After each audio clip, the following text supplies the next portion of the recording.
શું તમને પણ ફ્લાઇટમાં મનગમતી સીટ લેવા માટે વધારાના પૈસા આપવા પડી રહ્યા છે? તો હવે ખુશ થઈ જાઓ.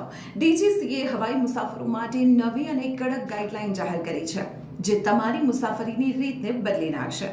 સૌથી મોટો ફેરફાર એ કરાયો છે કે હવે દરેક ફ્લાઇટમાં ઓછામાં ઓછી 60% સીટો મફત ફાળવવી પડશે. એટલું જ નહીં, જો તમે ફેમિલી સાથે એક જ પીએનઆર પર ટિકિટ બુક કરાવી હશે તો એરલાઇન્સે તમને સાથે જ બેઠક આપવી પડશે. હવે આ તમામ પસંદગીની સીટ માટે તમારે વધારાના ચાર્જનું ટેન્શન નહીં લેવું પડે.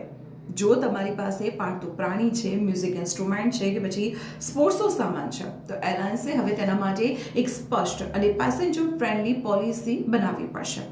કોઈ પણ પ્રકારની ગૂંચવણ વગર તમે તમારો સામાન લઈ જઈ શકશો. હવે એરલાઇન્સે તમામ પ્રકારની જે માહિતી છે તે તમારી માતૃભાષા એટલે કે પ્રાદેશિક ભાષામાં આપવી પડશે. જો ફ્લાઇટ મોડી થાય કે રદ થઈ જાય તો તમારા અધિકારો હવે વધુ સુરક્ષિત બન્યા છે. તો ડીજીસીએના આ નવા નિયમો સામાન્ય મુસાફરોની જીત છે.